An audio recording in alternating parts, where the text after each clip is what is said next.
dar la bienvenida a Hildamar la Chica, psicóloga, y el día de hoy vamos a hablar sobre la sexualidad y cómo poder hablar de este tema con los niños, con los hijos en casa. Bienvenida, ¿cómo te encuentras? Gracias por la invitación, excelente. Muy bien, gusto tenerte aquí una vez más. Queremos ver entonces que nos expliques y que le expliques a los televidentes que nos están viendo el día de hoy, que tienen posiblemente algún niño en casa, sea sus hijos, sobrinos o algún allegado, de cómo se le puede responder a algunas inquietudes que van teniendo estos niños cuando van creciendo. Bueno, es un tema bastante incómodo para los papás y justamente por ser incómodo, un tema que debería ser natural, vamos posponiendo esas preguntas o esas respuestas a las interrogantes de nuestros niños y adolescentes, y sin duda que en la medida que estos niños van creciendo, las preguntas son más engorrosas y entonces a uno como adulto, como padre, se le va haciendo como más engorroso. Entonces, definitivamente que este es un tema que hay que abordarse desde las primeras edades, inclusive desde que un niño nace. Y para eso la clave está en ajustar ese lenguaje y esas palabras acorde también a la edad de los niños. A veces nos enredamos muchísimo, empezamos a utilizar palabras demasiado técnicas, demasiado abstractas, y pues al niño pues no le llega la información que se supone que es el fin último de comunicarnos acerca de la sexualidad. Porque al momento que va creciendo, este niño va a tener dudas de qué diferencia a un niño de una niña. Por ejemplo, esas son las primeras inquietudes. Los papás creen que hablar de sexualidad implica exclusivamente genitalidad o incitarlos al sexo. Lamentablemente esta asociación está bastante culturizada y no hay nada más alejado, y es importante aclararle a los papás que en la medida en que nuestros niños estén más informados pueden tomar incluso pues, decisiones más asertivas, más acertadas, y esto hace alusión incluso a posponer los encuentros sexuales. Nacemos sexualizados. Es decir, nacemos con un sexo biológico, los niños con la vagina, la vulva, los niños con su pene, y pues a partir de allí empezamos a tener conductas propias de nuestro género. Entonces, la sexualidad abarca muchísimas cosas, desde cómo nos comportamos, desde qué es lo que se espera como nosotros siendo niña o siendo niño, hasta, bueno, evidentemente el acto sexual, pero no se supedita a esto último. Entonces, desde que nacen, esa inquietud que tú dices, bueno, ¿cómo llamar las cosas por su nombre? Bueno, justamente hay que llamar las cosas por su nombre, y culturalmente a veces nuestros genitales lo llamamos de formas tan distintas que eso tiende, más que a aclarar, tiende a confundir a nuestros peques. Y precisamente el punto que tocas es sumamente importante, eso que se espera al momento de tener un niño o una niña. Precisamente nos llega una pregunta relacionada a nuestra cuenta de Twitter, @salud_gb. ¿Tiene alguna pregunta o comentario? Háganos saber por esta vía para que Hildamar la Chica lo pueda responder. Se la presentamos a continuación, ya la van a tener allí en sus pantallas, la hace @Suarce Nora, y me dice: mi hijo de 6 años llora mucho y lo relacionan con niñas. Hay actitudes y gestos que me preocupan, como reforzar su masculinidad. Bien, eso es un tema cultural y es un mito también. El hecho de que uno llore no significa que esto está adjudicado a un determinado sexo. Los niños también lloran. Eso tiene que ver con parte de nuestra cultura, donde lamentablemente se nos ha enseñado, en este caso a los niños, a los hombres, a suprimir, digamos, su emocionalidad. Y pues por eso es que a veces conseguimos adultos que son analfabetas emocionales. Entonces no es más sano que, o sea, no hay nada de malo que un niño pueda pues expresarse su dolor, su malestar a través del llanto. ¿Cómo reforzar su masculinidad? Yo ni siquiera me preocuparía en esas edades hablar sobre conductas de género, porque realmente en esas edades difícilmente es imposible pues, que un niño se defina como niña, o que tenga alguna, digamos, gusto o preferencia por el sexo opuesto. Entonces es como bien complicado cuando los papás insisten, por ejemplo, en adjudicarle algunos juguetes porque estos son de niños y estas son de niñas, y eso también es un mito, donde pues vemos que hay niños que los satanizan porque juegan con muñecas. Y no se supone que un adulto, cuando uno crece, cuando es papá, la idea no es que también cuide de sus hijos. Entonces, ese juego, por ejemplo, no tiene nada que ver con la masculinidad. Entonces, hay que estar bien pendiente, que a lo mejor son temores del adulto, del papá. Entonces, bien pendiente porque son los temores de ellos y no del niño. Sí, porque son los marcadores sociales y es lo que se espera Total. al momento de que este niño o niña vaya creciendo, las actitudes, o que de repente, como se tiene en la cultura, que el niño no llora, esa es una parte muy arraigada pues también de nuestro país, donde la cultura se puede llamar un poco machista, en donde se le dice al niño no lloras, pero es bueno, como dices, de que puede exteriorizar sus sentimientos. Eso también va a hacer que esta conducta de este niño sea más sano.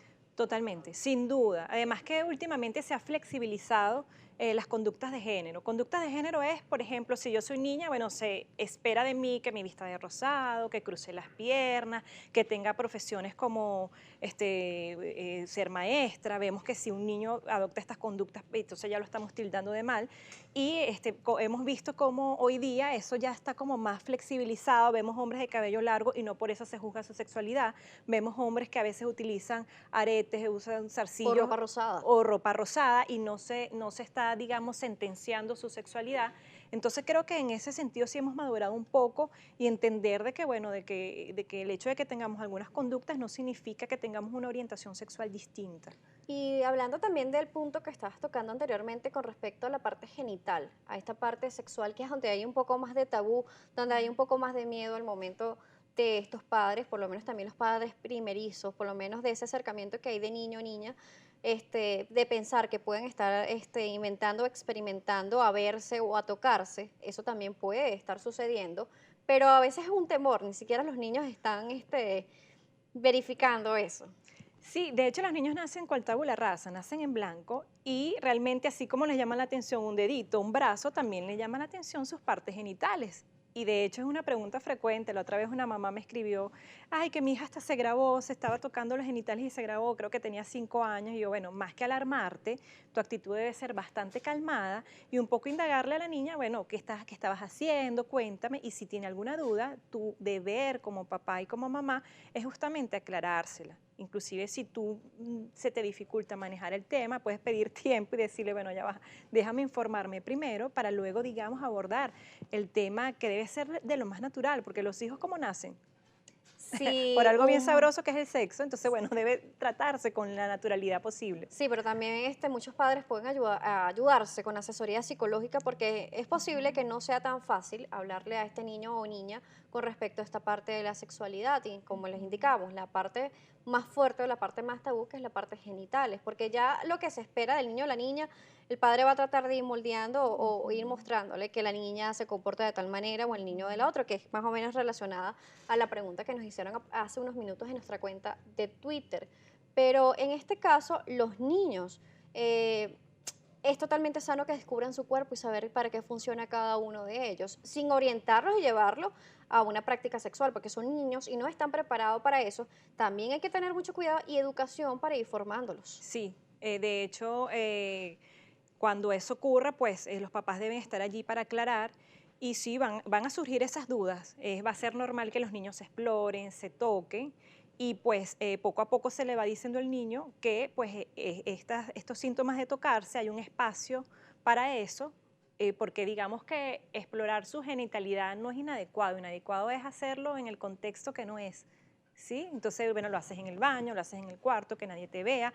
Esto se llama pene, esto se llama vulva, porque también hay que llamar las cosas por su nombre y pues también explicarles conforme a la edad. Mientras más pequeño, la información tiene que ser más concreta, en términos más sencillos, explicarle para qué es que son esas cosas. De hecho, allí aprovechamos también para prevenir el abuso sexual. Sí, en la medida en que yo sepa que esta parte de mi cuerpo abajo son privadas, que nadie debe tocártelas, estamos haciendo un trabajo sumamente importante para prevenir el abuso. Y vamos a hablar precisamente de ese tema de regreso porque nos corresponde realizar nuestra segunda pausa aquí en Noticias Globovisión Salud. Seguiremos hablando con Nilda Marta Chica, psicólogo. Y recuerde, si tiene alguna pregunta o comentario, háganos saber a través de nuestra cuenta de Twitter, @salud_gb.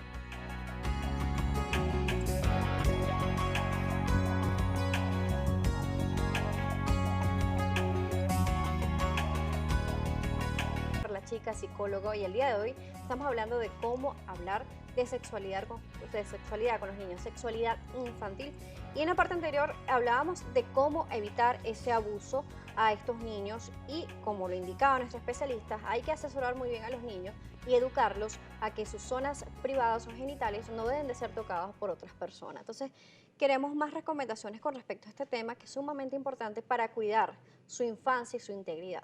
Sí, de hecho los papás están para guiar, para proteger a sus hijos, pues. Y pues también los papás deben conocer que esto es un tema, en el caso del abuso sexual, bastante común, bastante frecuente, que normalmente el abusador no es alguien que tiene cara de monstruo, justamente vienen siendo personas que son allegadas Muy cercano. al grupo familiar. si no es que está dentro de la familia. Entonces, pues hay que enseñar a los niños a dar respuestas asertivas desde muy temprana edad, como por ejemplo, si alguien te toca tus partes íntimas, tú debes notificármelo a mí como mamá, a tu papá, generar confianza primero. Si nosotros no tenemos confianza con nuestros hijos, muy difícil va a ser que si el niño empieza a tener situaciones difíciles, pues no los pueda consultar. Por eso es que es tan importante que cuando usted vea a su hijo masturbándose, que esa es otra parte natural de la sexualidad, que veas que se está tocando, que está teniendo algún comportamiento indebido, tú primero indagar y desde una posición bastante calmada, que yo sé que es difícil, pero nosotros como papá necesitamos tener más información. ¿Se puede traumar a un niño responderle o regañarlo o reprimirlo en este proceso? Totalmente, totalmente, porque entonces va a ver la sexualidad como un tabú, va a ver la sexualidad como algo prohibido, e insisto, la sexualidad está inherente a todo el ser humano desde que nacemos, inclusive desde antes, cuando ya sabemos que vamos a tener una niña o un niño, hasta cuando le sobamos la barriguita a mamá, el trato es distinto si es niña o niño. Entonces, es bien importante que empecemos a generar confianza desde las primeras edades, que el niño sienta que es un tema cómodo para hablar, porque si yo me siento confortable y cómodo hablando con mi mamá, pues entonces le voy a decir absolutamente todo. La mayoría de los niños, lamentablemente los que son abusados sexualmente, como se ven coaccionados por el abusador, tienden a no comentárselo a papá y a mamá, entonces es una situación que se puede prevenir o que se puede detener y no lo hacemos porque pues el niño ya siente temor de papá y mamá. Sí, porque una cosa también es la educación libre y otra cosa es el libertinaje también, que hay que estar muy pendiente de no caer en esa raya o en ese punto muy extremo en caso de los niños, porque son niños y hay que tener en cuenta de que su infancia debe ser vivida de esa manera, como niños, como infantes, como personas que están desarrollando su personalidad y en todo ámbito.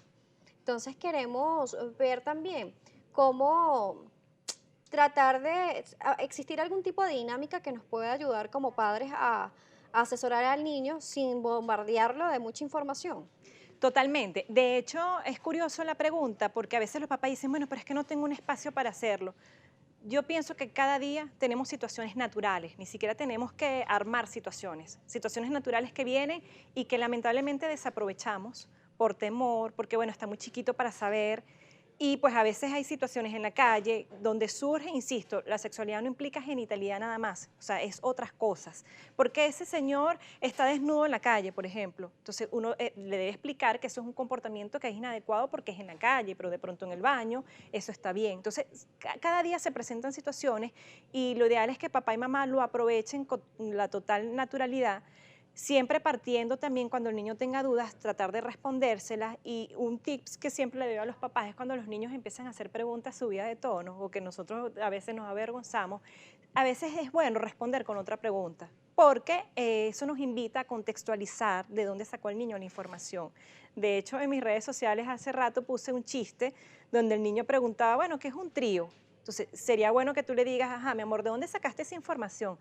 Ah, bueno, porque es que vi que un trío, que está un señor, una señora y tocando guitarra. Entonces, bueno, tiene que ver con esta situación y no quizás con otra. Entonces, siempre enmarcar, digamos, la respuesta con base a la información que ya el niño trae de casa o de otros escenarios, pues, También porque para no responder algo que de repente el niño no indebido. está preguntando. Exactamente. Además que sabemos que los hijos o los niños ahorita son nativos tecnológicos, que a veces hay información que manejan que no está adecuada a la edad, niños que están mirando pornografía y que eso forma parte de un abuso sexual.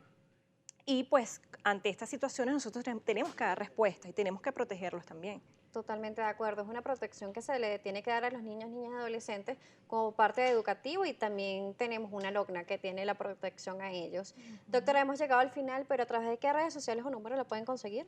Todas mis redes sociales son @dralachica, tanto en Instagram, Twitter, Facebook, YouTube. Quiero aprovechar de que mañana tengo una actividad que es por WhatsApp, se llama PsicoChat, donde la gente se inscribe, es una actividad masiva, y justamente vamos a hablar del tema de la sexualidad, cómo decirlo a los hijos, a los adolescentes, según la edad. Los invito a inscribirse, el post está en mis redes sociales, para que bueno, puedan nutrirse de muchísima información de primera mano y este tema tan incómodo hacerlo de forma confortable. Agradecemos su presencia el día de hoy. Estábamos conversando con Ildamar La Chica, psicólogo, y el tema de hoy fue la sexualidad infantil y cómo hablarle a los niños. Si quiere ver esta entrevista otra vez, ingrese en www.globovision.com en la sección de salud. Me pueden conseguir por Instagram como @DanielaJSalas y seguirnos por nuestra cuenta como @salud_gb.